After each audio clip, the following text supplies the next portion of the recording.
So we've done this, Gillian, back to front a bit, but what I usually start the interviews with is to find out more about the child who is father of the man or mother of the man or whatever it is. When and where were you born? I was born in Britain, in Essex. I grew up in some ways with a very suburban, dare I say it, somewhat boring childhood. Very stable family situation, lived outside London. Whereabouts in Essex? Well, I actually grew up in Hertfordshire, near Watford. The two things that sort of basically gave me a taste for adventure was that firstly, when I was very small, my parents moved to Australia for a couple of years, and I had an experience, without being entirely aware of it, of another world, another country. I came back to England when I was 6.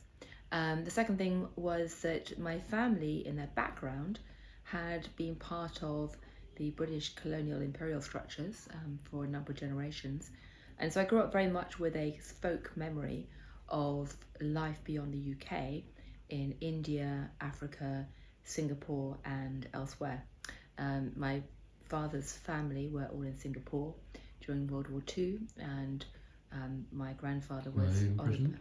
They were on the Burmese Railway and things, and so I grew up with that sense of that backdrop of the world beyond the UK. Well, that's very important. Tell me a little more about your family antecedents, because mine are the same. Well, the one other thing I'd say is that I also grew up with a sort of slightly odd class juxtaposition in that my mother came from a fairly aristocratic background, which was spiralling downwards very rapidly over the generations, like many parts of the aristocratic of the family background. They were Carly Reid and Spinks. My father came from very worthy, hardworking, I would say upwardly mobile family stock from the west of England, who were in many ways going upwards, and they sort of met in the middle, good solid middle class collision. But I grew up very keenly aware of class snobberies and prejudices and things like that. And when I was actually 18, I was actually put into a quasi-finishing school for a short period of time to try and give me polish, which made me keenly aware again of class structures and rituals and signalling patterns, and probably made me fascinated by culture as well. What was your first memory? Your clear memory? Jumping into a swimming pool in Australia, I think probably, and the sunshine there. So how old were you? I would have been 3, 4, I think. So yeah. And tell me something about your schools. The first schools I went to in Australia. The second school, the main school I went to until the age of 11, was just near London. It was a very charming, sweet, somewhat posh little girls' school. I started playing truant when I was 9 and got into a lot of trouble. And the school told my parents that they thought the problem was that I was clever. And my parents, who were absolutely lovely, my mother was wonderful, but wasn't somebody who she'd left school at 16 because that was what, nice girls like her did in those days. And she didn't really have much in the way of expectations for me academically, or certainly not career-wise. And so she was a bit dumbfounded by this, and they put me in somewhat suddenly in just at 11 plus for an academic school, which was over in London, a long way away. And to everyone's surprise, I got in and started travelling a great distance to go to this very academic school in North London, which was a totally different environment and really was the making of me, because it was full of very bright, hardworking, ambitious, often first generation immigrant kids. And what was the school? It's called North London Collegiate, and it had a large in Jewish. The Hampsteadish area. Yeah, it was actually in Edgware. It had a large Jewish diaspora, which was fantastic because they had a very strong respect for girls' education and education in general, and lots of the mothers of my new friends worked, which I'd never encountered before. So that really was critical in terms of raising my aspirations and ambitions. So were there any teachers who you especially remember at any stage influenced you? Not particularly. I wasn't a terribly good pupil. You weren't. This rumour that you were bright faded out, did it? Well, I was bright by comparison to my first school, and when I got to the North London Collegiate, I was pretty darn middling. So I was not a stellar student at all. I was what many people would call a late developer. One thing that happens to me anyway, and to many English children about the age of 14, 15, is that they're confirmed into the Church of England. Mm-hmm. Did that happen to you? It did.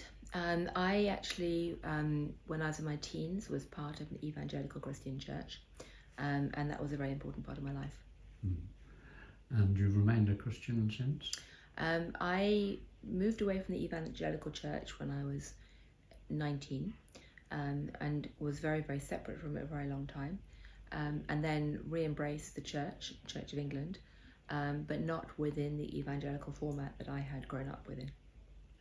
So your parents were evangelical Christians, weren't No, they weren't. My mother was to some degree, but when I was growing up, not really, and my father at that point definitely wasn't.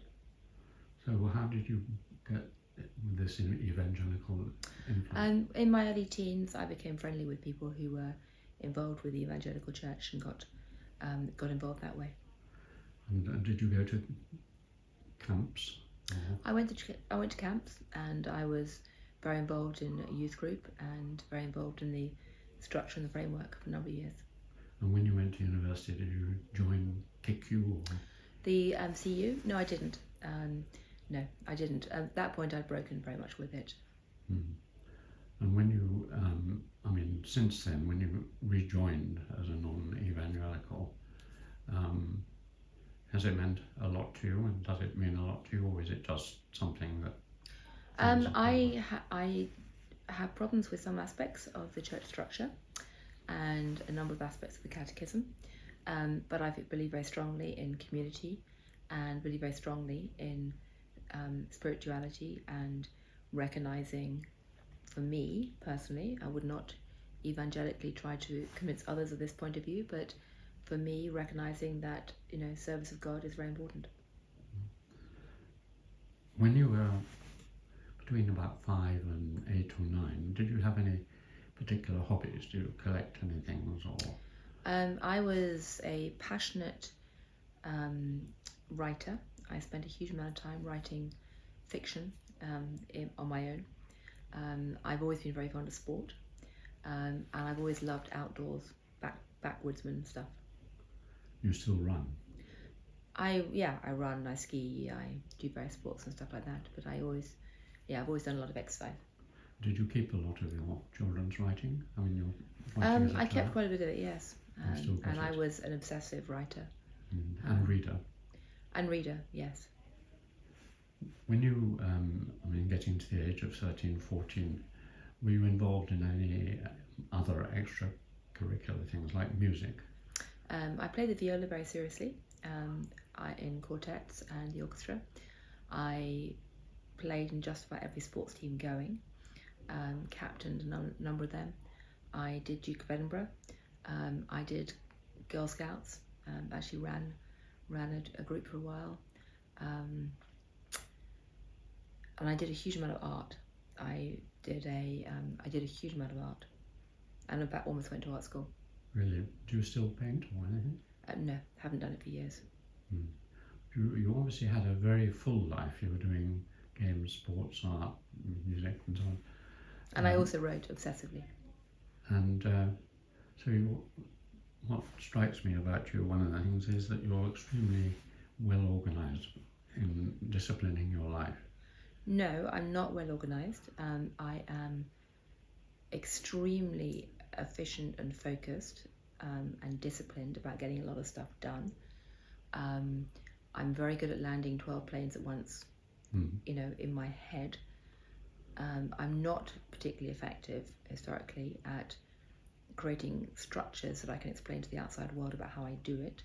And one of the challenges has always been for me that when I'm in leadership roles, I have to force myself to get better at communicating and planning and creating structures around me that ensures that everyone else can land 12 planes at once, at the same time too. So I'm organised in my head, but and get stuff done, but it's no good just getting stuff done by yourself if you can't take others with you. Did you do any play acting, drama? I was chronically shy as a kid and teenager, and never wanted to be front of stage on anything or on a platform. Found it cripplingly difficult to ever speak in public. So I did a huge amount of backstage stuff for the theatre, and I designed theatre sets, and that was in many ways my main occupation at college, but never went on stage. This is, I hope you don't mind me asking these personal questions. No, at all, no. It's very, very revealing because... I'm a very open book as far as my life is concerned. Well, I think you've mentioned to other people as well that with Ernest, Gillian, your supervisor, he was a shy, sort of withdrawnish man, and you were very shy and you hardly said a word to him. That is... Utter waste. Tragedy. I know, it's one of the reasons I tell everyone, don't waste your opportunity to talk to brilliant people just because you're feeling shy. Because I've got this letter saying that you are nearly your supervisor and so on. I remember you as very quiet, very shy. I wouldn't have known whether you were shy or not, but you were a very quiet student. Didn't say much. I'm amazed you can even remember me, actually. Most people can't remember me, but I tend to be very good at blending in the background. But yeah. Where I saw you in that sort of strange empty space by the back door of the Department of Social Anthropology, where we used to run pre-field work seminars or something like that, and you sat there quietly and didn't say much. Were you involved in any politics at all at school? No, I didn't do any of the spotlight stuff at all. I was always sitting on the side, just absorbing and observing other people. And I always had a very clear sense, clear, tenacious, dogged sense of determination where I wanted to get to inside of myself, but didn't, stand up and hustle at all. A key clue. Where were you wanting to get to? I wanted to explore the world, have adventure, and try and understand it. A good motive. The same. We're very similar, as you probably realise. Yeah. I think a lot of anthropologists are like that. Yeah. They tend to be slightly maverick loners who often have a lot of, a whole internal world going on inside their heads, and often don't, for the most part, feel the need to grab the spotlight and jump into the centre of the stage at all. And in terms of this shyness, you don't now seem, you're a very good communicator and head of college and so on. When I've seen you, when did it lessen, shall we say? I don't suppose it's gone away entirely. When did you become self-confident enough to? Good at faking it. Yeah, the good at faking it actually is quite serious, because again, one of the messages I really want to try and impart to every single student here who's not feeling confident, particularly the girls, but not just the girls, is that if you start faking it, you might eventually fool yourself, as well as others. It was really during my 20s when I became and early 30s where I began to get more confident in myself slowly. I was a very late developer, didn't really know what I wanted to do until really my mid to late 20s, and fell into it almost by accident. In my 30s, where I began to have some success at work, I realised that being able to talk in public and being able to project was kind of part of the tools you needed for the job. It was very, very utilitarian in my approach. Bit by bit, gradually got better and better at it. And it was purely a means to an end, rather than something I particularly wanted to do, So you did it by willpower, really? Yeah, through same thing as learning a language or learning any other skill. You just have to take a deep breath and practice. And one of the things I learned, I was very lucky, was that the only way to get good at something is to do it a lot and practice, and to start off by practicing small, because the first 20 times you're going to mess up, you might as well mess up somewhere small before you get suddenly chucked onto the big stage. So in my case, the first time I was asked to go on television, it was for some really tiny tin pot little program. I went on air, I panicked beforehand and slapped on massive lipstick. And so when I saw the footage afterwards, every single question to me started off with me going, well, like that, which was kind of embarrassing, but actually good, because then I realised that going forward I would never make that mistake again. And I'm a passionate believer is that if there are things you hate to do and you're asked to do it, you should always say yes and do it 1,000 times on a small stage until you get better at the good stage, you know. I hope that applies to this interview too. Yeah, but that's, I'm a great believer of that. Yeah. And again, I'm a passionate believer. I mean, again, it's not a British thing necessarily, but you just need to accept failure over and over again until you get it right. Going back finally to your school, you went down the arts and humanities side, did you, at school? I did, and it's one of the things I hate about British education, because actually I loved maths and physics as well, and probably would have loved to have done that, kept that up, but couldn't. You're reasonable at maths. Yeah, I was pretty good, and actually physics I was probably my strongest subject for a long time. But what A levels did you do? I did English, French, maths and art. You did do maths? I did do maths, yeah. I was going to do double maths originally, but then I did art as well. And how is it that you came to Cambridge? Really, very stunning actually. I was told not to apply for fourth term because I wasn't, doing well enough at school. And then came out with my A levels and completely overperformed expectations. So what did you get? Can't even remember, but it was pretty good. And whatever I got, I was then in school then said, why don't you try and apply? And I did, amazingly. But it's, I am keenly aware that all of my life I grew up with extremely low expectations of me, which is an extraordinary blessing, because it means that you can only ever outperform them and only ever, do better. And so that was, it's a huge blessing. It really troubles me today that most kids growing up have the opposite thing, where they have very high expectations. They tend to underperform, not the other way around. How was it? It was Cambridge rather than anywhere else that you came to? It was Cambridge because that was one of the few ones I knew, and my father had been in Cambridge. Some of his friends had been in Cambridge, so. And why social or did you start in social anthropology? I did, because I had this absolute desperate desire to go travel and see the world. I see. And I was fascinated by other people, and I had been living in my head writing novels and books about faraway places and strange lands, and thought that was a way for me to understand people who were radically different from me. Had you been on a gap year? Or?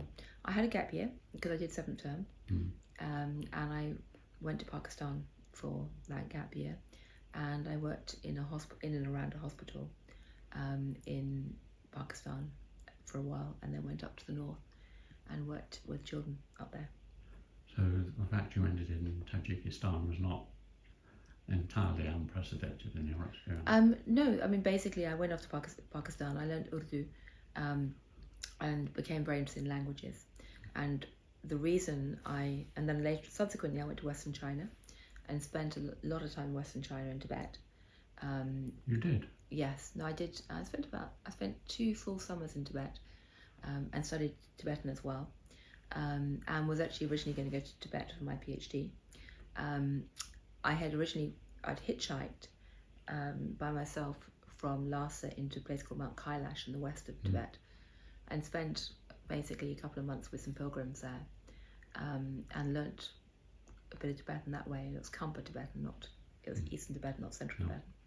And then on the basis of that, Carrie introduced me to a Kampa Tibetan family who were in Cambridge, who were going back to the technically Western Sichuan, but actually Eastern Tibet, Kampa region. I know. Kanding. Yeah, and so I went back with them for 3 months in the second summer of college, and was going to go back there for my PhD, but couldn't because of Tiananmen Square. So we were casting around for where to go, and because of it's very well would have contacted you, because I had this Urdu base, it made sense to look at somewhere that was originally Hindi speaking or Urdu speaking, and then Tajik is the one language in Central Asia which has got a Farsi, Urdu, Hindi overlap, and they're different languages, but there is some vocabulary overlap. So that's why I went for Tajikistan in the end. Right, that's all very interesting. And it made it a lot easier to learn Tajik. because I already had that structure in my mind. When you came to Cambridge, you were taught by a lot of people who were my colleagues at that time. It was about 89, wasn't it? No, a little earlier. 86. 86, that's right. And this was here as head of department.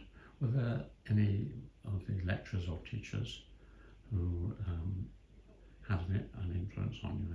Mass of them had influence on me. In some ways, it's almost unfair to single them out, to be honest. I mean, Carrie Humphreys and Stephen Hugh Jones and Ernest, although he was from a distance, Chris Hahn, yeah, there were lots of them, you know. And you enjoyed the course? I did, I loved it. Yeah, absolutely loved it. One of the things I did, and I can't actually remember who, it's really embarrassing who actually supported me in this. I was very interested in film and art in those days. I still am, but you know, so I actually did a lot of art and anthropology. I think it might have been Stephen Hugh Jones who basically let me, in some ways, devise my own course. In the third year, I did my own sort of thesis or project or whatever it was. Yes, it was a project. Project, yeah. That's when you borrowed the camera from us. I think it might have been. I did a video, but I think that was the camera. I think my project was actually on primitivism and the overlap. You know, in some ways cultural appropriation, cultural collisions, that kind of thing. Gilbert Lewis taught quite a bit of art. I think that might have been him. Yes. Art at that time. Yeah. And how did you get on? I mean, what degree did you get in the end? Oh, I didn't. Oh, well, I didn't. I was not working at all hard for most of my course at all. I was a bit checked out, and I was basically in the theatre all the time, designing sets, theatre sets. I mean, that took up almost all of my time. So I wasn't even that involved in college. So I was basically over in the theatre all the time. It's ironic that you've now become Provost of the college which set up the theatre, isn't it? Yeah, totally ironic. But no, I was in theatre all the time. And, you know, so I wasn't working particularly hard. I certainly was not a standout student in any way, shape or form. And then suddenly realised in my third year, very late in the day, that I wanted to try and do a PhD. Scrambled to try and get to work really hard and scrambled to try and get a first. And it was a very salutary experience because it was the first exam in my life that I really cared about and where I knew really mattered, because until that point, you know, expectations had been so low. And went into my exam finals knowing that everything rested on this, whether I could do a PhD or not, and did something that I've never had since then, which is I sat there in my first exam and absolutely froze. I didn't write anything. And half an hour before the exam, I suddenly realised... Before the end of the exam? The end of the exam, yeah. I suddenly realised, you know... So I scrambled to get like 1.5 essays out, but I literally sat there for the first 3/4 hour and did nothing. And so they gave me a 2-1 in the end because the other papers were okay. So that was going to knock me out of any chance of getting a PhD, and under the ESRC system. And it might have been my old supervisor, Malcolm Rule, I think, who said, don't give up, there may be other ways to do it through a department. So I think it might have been Carrie or Malcolm Rule, someone found some money in the department and got me funding that way. William Wise, perhaps? Could have been. Anyway, so I will be in my PhD somewhere, so I got a grant another way, which was amazing. So, and then Tiananmen Square happened and I couldn't go to where I planned to do my fieldwork. So I then had to scramble again. So a strange chapter of accidents. Well, the next time we talk, we'll get on to your next bit of the Financial Times. But what could link into this for another 10 minutes or so is your book on Anthro-Vision. Because you very much obviously appeal to my colleagues and impress them, and even non-anthropologists, by the fact that you've very much proclaim and are indebted to your undergraduate and graduate degree for your vision of the world and applying it in other fields. Can you tell us something about that book, Anthro-Vision? Well, Anthro-Vision basically came out of my frustration that I had been asked for many, many years, you know, what was my degree in, and I used to say anthropology, and they'd kind of do an eye roll, the people I was speaking to, and go, what's the point of that? That sounds pretty useless. Because, my career trajectory was so odd in terms of having, gone and done my PhD in anthropology, started freelance reporting, got sucked into the FT, trained in economics writing, and then having a number of, lucky breaks in terms of my financial reporting. And so people were saying, what's the point of anthropology? And the book was written basically to explain to people that there is a point in anthropology. It really is an incredibly valuable tool to look at the world and to basically offer a kind of hymn of practical praise to cultural anthropology. And, I didn't want to write about my own life at all, but what I've learned as a journalist is that one of the best ways to tell a story is to have some kind of narrative arc. So I used my life as a narrative arc because I toyed around with lots of other narrative devices and came to the conclusion that the best way to do that was to tell my own story, only because it was it's probably more compelling than any other could do, and because it's a way of sucking people in. I sort of hated doing it in some ways, but it's the easiest way to create that narrative arc. And also my own story in some ways illustrated what I hoped was the core message of my book, which is that, anthropology is a 3-part journey. It's about making the strange familiar, getting inside the head of people who are very different from you, and getting out of your own comfort zone to have respect for difference, but then using that experience of jumping out of your skin to then look back at yourself and making the familiar strange, and seeing how weird our lives are, and trying to be more objective about the weirdness, and then using that sort of insider-outsider perspective to look at social silence and all the things that we ignore and that others ignore in our cultural patterns.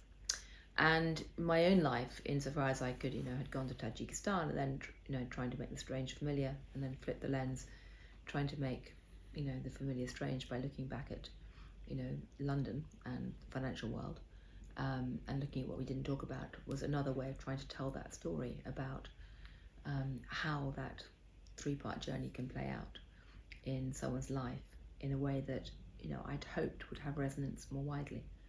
And, I've been pleased. I mean, parts of the book I always hate what I write, but lots of the book I hate, and I would do differently again now if I could. But I think it's succeeded in some elements in terms of a number of people who have read it in, senior positions or claim to have read it. I don't think everyone ever reads things, but, claim to have absorbed the message a bit, say repeatedly to me that it's made them think differently about the subject. And conversely, what really pleases me is at the end of the day, I've had a number of young anthropology students say it's given them the confidence to take what they're learning and think about how they can apply it in practical ways going forward. And that, without doubt, is the single most important thing to me. So I've had a lot of anthropologists or anthropology students, and also high school kids who are thinking about studying anthropology, say it's changed their views of the discipline. Particularly, it's changed their parents' view of the discipline, that they can actually do something useful with it. And if that's helped to contribute to raising awareness, then it's worthwhile. Well, I think on that point we'll just